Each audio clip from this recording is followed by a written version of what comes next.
Ụmụ Igbo ekene m unu ọzọ n'ụbọchị tata bụ ahịa orie mmiri n'ala Igbo. Ana m ekene onye ukwu na ekene onye nta wee na-asị ka orie riotere anyị ife ọma, riotere anyị ọganiru, riotere anyị ịdị mma, riotere anyị ịdị n'otu, riotere anyị ịghọta ihe bụ nsogbu anyị n'ala anyị bụ Biafra. N'ikpeazụ ka o riotere anyị obi nwanne anyị ga-eji chịkọ ụmụ Igbo ọnụ n'ụwa niile. Ọ ka kwa mụa bụ Maazị Ugwu Okechukwu, obi nwanne ndị Igbo. Ana m ewetara unu akụkọ nke ụwa ka ọ ha n'uju na obi nwanne m news. Biko ị na-ege anyị ntị n'onu ma na-afụ ife anyị na-eme, ọ na-amasị gị, ị na-atụsa ya ka o ruo ndị Igbo niile ebe ọbụla ha nọ na mkparaba ụwa dị iche iche aka. Maka na okwu anyị na-eweta bụ okwu ga-agbaziri gị onu na okwu ga-emekwa gị ka iche ruo ụlọ wee mara na agwọ nọ n'akịrịka n'ala Igbo. Gere ntị ka ị nụrụ akụkọ nke anyị jiri wee bịa n'ụbọchị tata. Nke a bụ ozi bịara n'obi anyị n'ụbọchị tata. Nwanne anyị nwoke nke a na-akpọ Mathias Ezeaku, nke onye isi ndị Igbo Love Themselves Foundation. O nwere otu nwanne anyị nwoke nwatakịrị nke na-aya arụ ọ na-aya abụrụ arụ a ga-eji lecha anya gbaa nkịtị. Ya bụ Maazị Mathias na ndị otu ya nakọtakwara ụmụnne anyị ego wee buru nwa amadi a wee jebe n'ala India. Ka ha si wee ruo n'ala India, ọ bụrụkwa ihe a tụrụ anya ka ha hụrụ. Ọtụtụ ọya dịkwa n'ime nwatakịrị a. Ya bụrụ Mathias na ndị otu ya na-eti mkpu ka a gbata ọsọ enyemaka ma mee ife kwesịrị ime ka a zọpụta nwatakịrị a ndụ, maka na ọrụ ndụ bụ akụ. Onye nwere ndụ nwere olileanya na ọ ga-akpata akụ. Ọ bụ azọta ndụ ewee chọba akụ.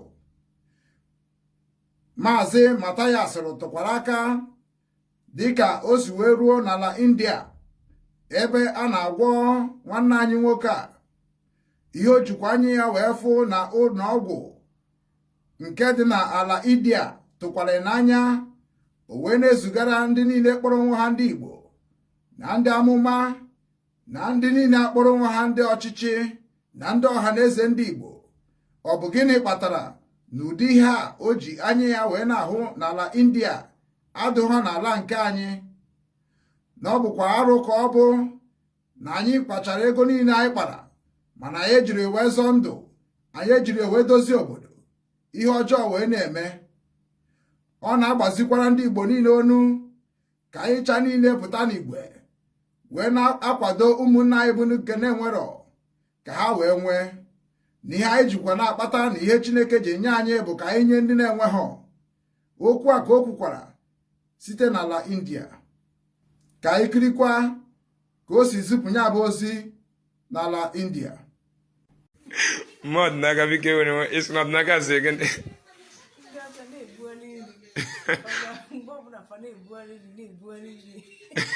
So I knew no need studies is ihe dị iche na egbe na egbe Nigeria Chineke meela ya ebere na Nigeria. So unu na ha na-enye unu ndị ọfụma kwa na fugi ndị bai.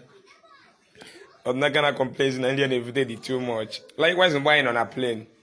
Ndị Ibia say everything ga won. Mo only ga bezili. Ya obodo dozie. Ndị bai na-akpọ common nsọ ka o dozie bai. Ọ mmadụ doziri ihe niile ndị nwere obi Chineke. Na Afria, na no na-ekpo obi n'igwe vuniemenu. This is my friend. Yes. This is my friend, you see? Yes. We are moving up now. Yes. This is 6th floor, right? We are in 6th floor. Yeah, in my country, they tell us that Jesus will come and build this for us. Okay. Okay, thank you. Thank you. Yeah, my friend. Nice to meet you. God bless you. God bless you. God bless you. Yes, everybody is humble. Okay, now you're going to down. Yes, I'm going to down. When I press you, okay? Yeah, right. Thank you. Yeah. No, for ya? Ipiaka na Nigeria kita. Uvu down floor. If you look at it, it's going down. Eh? They don't want to give us education so that our children could be able to construct this. And look at where it is now. 4th floor, 3rd floor, 2nd floor. Yeah? Then to the last floor. Then it will now open. But our people will be praying the Holy Ghost, come and take me up. See it is open. This is down floor. So how beautiful the hospital is. Yeah. Then how beautiful hospital is. Yeah? If I bụ ụlọọgwụ ndị Nigeria, ọ na-agba mbọ ka unu nwee ezigbo ụlọọgwụ otu a, unu asị na Holy Ghost fire ka unu mma. Onye alụ ya wụrụ jee nọ na mmiri a na-amụ ya na-asị ya na Jizọs ya gwụọ ya. Ọ nọ na mmiri a na-amụ ya. Ọ dị ha ka anyị na-agba mbọ unu nwee ya, unu ya baalụ. Evute unu n'ụdị ebe a, etriti unu na-adị mma. Ndị be anyị mepee n'anya. Pee n'anya na mmadụ rụrụ ihe niile ahụ na-achọ ebe Jizọs na-agwọ ya free. Ihe awụfu egbugo ndị Afrịka. Ihe awụfu. Na ya ụzọ emepego, ịpụta n'ilo, ka ya emepekwu kịta. Nwekwe Holy Ghost fire ga-apị ya ka o mepe. Ọ na-akpọ anointing water ka ọ bịa merụ nke. Ozi ọzọ dịkwa n'obi anyị n'ụbọchị tata bụ nwanne anyị nwoke nke a na-akpọ dibịa ọfịa afụrụ agụ, nke anyị ma na okwu mmụọ ya dị na ala Asaba. O zipụkwa n'ozi dị oke mkpa dịka otu nwanne anyị nwoke butere ya mkpa ya wee na-akọsara ya dịka ndị dibịa ndị ọzọ nke na-eme omekome, nke na-eme ihe mma obodo anyị ekwurosi mee, ndị nke zinyere ha ozi ka ha rụọ ọrụ, maka na ọbụrụ dibịa niile nọ n'ala Igbo ka a na-ezinye ozi, maọbụ Monde Egede na-ezinye ozi ka a rụọ ọrụ anyị ọrụ n'ala anyị. Nwa amadi ya butekwara ọfịa afụrụ agụ nsogbu ya sokwara na ihe kpataranụ ihe na-ebe n'obi ihe, maka na ọgwụ nke dibịa gwọrọ ya anaghị alụ ọrụ. Ọfịa afụrụ agụ mekwara ka ndị niile kpọrọ nwa ha ndị dibịa, ọ bụrụ na iso na ndị dibịa wayo, gị sepụ aka enwe n'ofe tupu ọwa aka mmadụ, maka na ugbu a ndị Igbo ekunitego ka ha zọrọ ala ha site n'eziokwu na obi nwanne.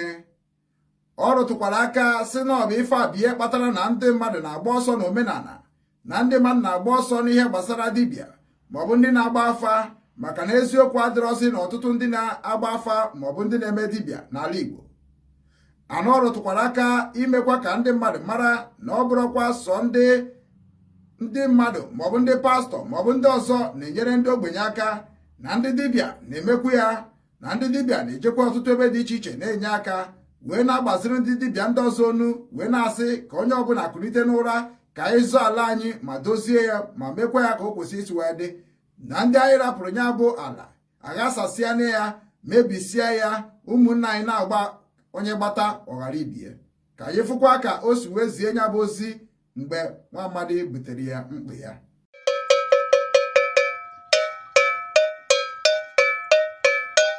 Ihe ojogodo ihe eji na ncha gbugbu timi ya gwechiwechi ngere dị iyi agụ mmọsọ fọlagụ nọ n'ihu unu, anọ m n'iru ana na-asị biko abịarọka m ka mmebie nke mmadụ nọ na nke ọgwụ adịrọ mma. Ọkwa ya ọ bụla nke ọgwụ dị mma ya asị na ọ dị mma. Ọgwụ mmadụ gwọrọ mmadụ ka ewuchi ya ka ịgwọ dị ọgwụ na-ekwu ụkwọ ọfụma nwe ya jọ nwe ya mmadụ nọ bagara nke ya na-ekwuru okwu nwe gbasara ya this year December last year December. Ịkwasị ọgwụ sisi gwọ ọgwụ arụ adịghị mma. Nwunye nọ na nlọ ọkwa kwuo n'ife kwuo ndụ nsogbu ọ dị mma ndị be anyị mba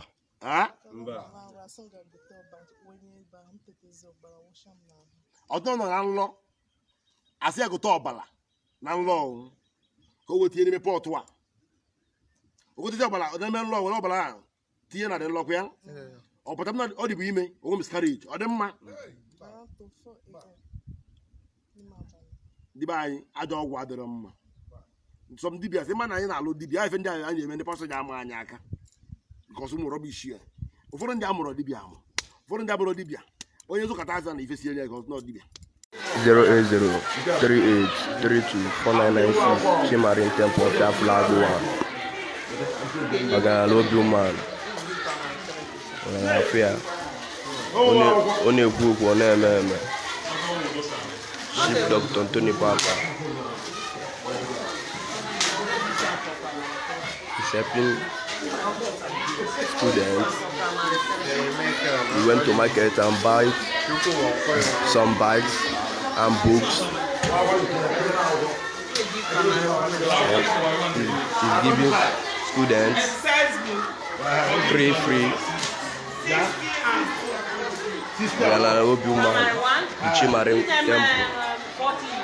Chimarin Temple 08038324996 Chimarin Temple of Flag.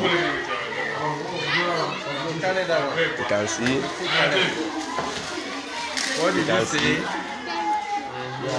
Okay, I love you, man. I put some points inside your bag. Only cook on them. Uncle Biocha. Uncle Bioma. Oh, yeah, the lady and man.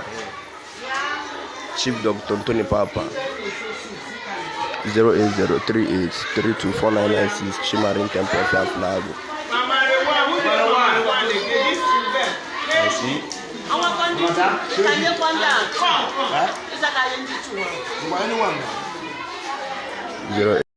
Ụmụ Igbo, ọ bụrụ na ị na-ege anyị ntị n'onu ma na-ekiri ozi ọma nke anyị na-ewetara unu na ozi ndụmọdụ na ịgbazi ọnụ nke anyị na-ewetara unu, biko ka ị na-esonyere anyị na YouTube, na-esonyekwara anyị na Instagram maọbụ na Twitter maọbụ na Facebook na webụsaịtị nke ndị obi nwanne m, ka anyị wee na-ezinye abụ ozi ka o si wee kwesị dị na-adị, maka na oge erugo mgbe anyị ga-ebupụta ihe nke njirimara Igbo na asụsụ Igbo na omenala Igbo na ihe gbasara ndị Igbo niile n'ụwa niile, ọkacha ihe anyị na-achọ bụ Biafra. Ị ga na-afụkwanye abụ ozi ka ọ ga na-abịa. Ị na-esonyere anyị, ị ga na-ama mgbe anyị tụpụtara gị ozi nke dị mkpa iyi amara, ma wee marakwa ihe ga-eme ngwa ngwa ka emeghara ọdachi.